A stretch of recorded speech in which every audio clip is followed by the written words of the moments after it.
Hello and welcome to the EAVI Conversations Podcast, where we explore a wide range of topics with inspiring and thoughtful guests.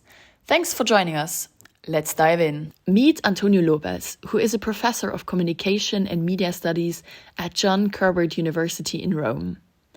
His research focuses on eco-media literacy, bridging media education with environmental communication. He's the author of Eco-Media Literacy and the co-editor of the Routledge Handbook of Eco-Media Studies, and has developed open resources like ecomedialiteracy.org, an open educational resource for teaching about environmental issues through media literacy.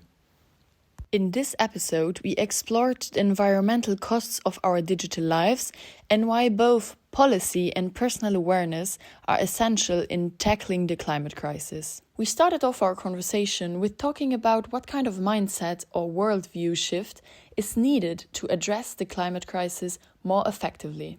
In our society, in our world, we have dominant stories that sort of guide our behaviors, our beliefs, and we take them for granted. We don't even acknowledge them. That's how deep they are. So one of the dominant stories is that you can do anything you want to the environment, but it won't impact humans or won't impact yourself. But this is actually not true. So if you damage water, air, if you have lots of pollution, it's going to affect you physically. And so what we need is a new story. So that old story is, we can say, anthropocentric. It's human-centric. And we need a new story. And I don't want to say it's new because old cultures also have it.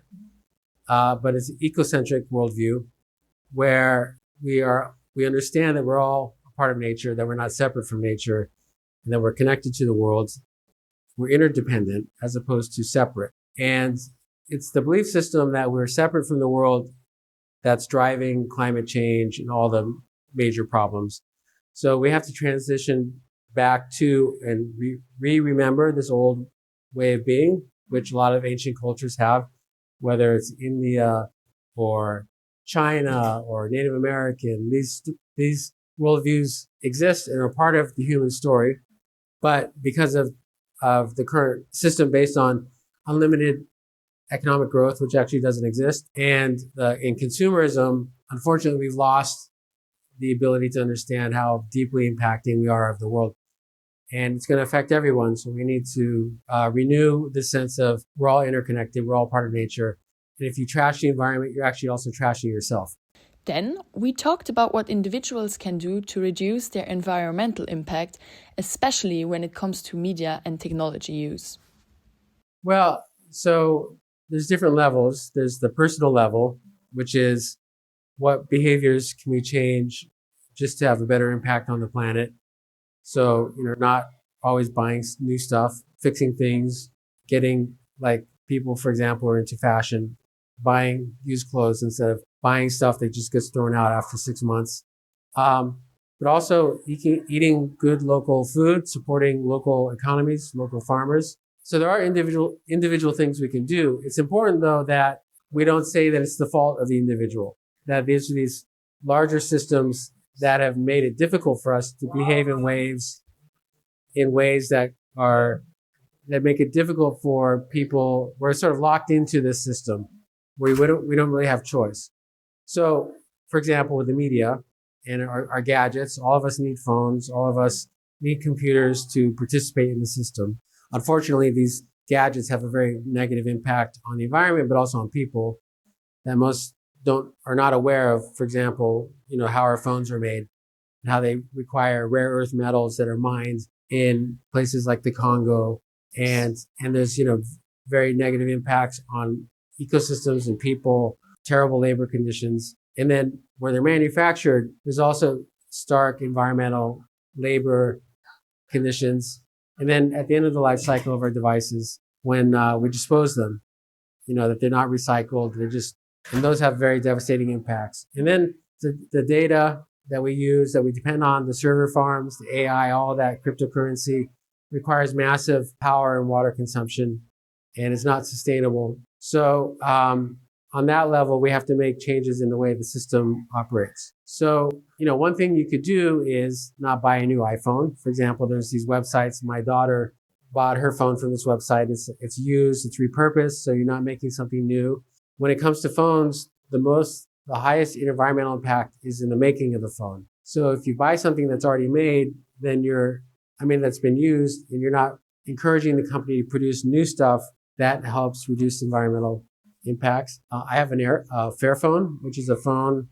Yeah, you can take it apart. When you buy it, they send you a screwdriver, and they have videos on how to fix it. They say it should last 5 to 7 years. Here you can see the back of it. It's very easy to change the camera. I've already replaced the battery once, but you can take it apart. It's very simple. Yeah, and you can send it back. Like, this is the third Fairphone I've had, and the last one I sent back, they recycled it, and I got like a €40 discount on a new phone. So it's good to support enterprises like Fairphone. There's a computer called Framework, which is same principle. You can run it on either Microsoft Word or Microsoft Windows or on Ubuntu. So, there are alternatives. You're not required to lock into it. But all of us, for work or for school, like where I work, they use Microsoft. So I have to use Teams. I have to use all that stuff. But then on a policy level, we need to advocate for laws that regulate these companies, that force them. For example, one law that you could support is a take back. So if you make it, you have to take it back. And so if these companies were required to take back something that they produced, they would think differently about the way it's designed. Now everything's designed to be thrown away, but if it's illegal to throw it away, then they would completely redesign and these solutions exist, but until they're legislated, they're not going to do it, right? Lastly, we talked about what role governments should play in addressing environmental issues tied to technology and media. Well, I think Europe, could be on a country level, but also on a EU level, for example. US is a lost cause because they're eliminating all government regulations, for now at least. But for example, I think France passed a law requiring that everything has to have a 2-year warranty at a minimum. So then, manufacturer has to fix it if it breaks in 2 years. So you can have local laws, but you can also have laws on a EU level, for example. And there have been good laws, for example, that make it illegal to have conflict minerals, which are the minerals, that from the Congo that are causing wars and so forth. So if Europe passed laws saying conflict minerals are not allowed, that requires creating a new market for minerals that are not conflict minerals. So yeah, there are many, and then you can have local municipalities can have rules that then have ripple effects. For example, in the United States, U.S. government may say, okay, no standards for cars, but California might say, if you sell a car in California, it has to be electric by 2030, or it has to have a gas mileage. And then that sets the standard for the whole industry because it's such a big market. But I'm not I'm reluctant. You have to sort of have a mix of everything of solutions. You can't just say only market solution, only individual, only policy. You have to have everything.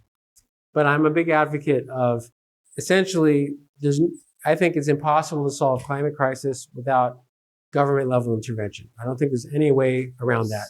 So the government has to be involved. Thank you for listening to the EAVI Conversations Podcast. If you enjoyed this episode, feel free to explore some other episodes or check out our social media platforms. Stay tuned. There's more to come.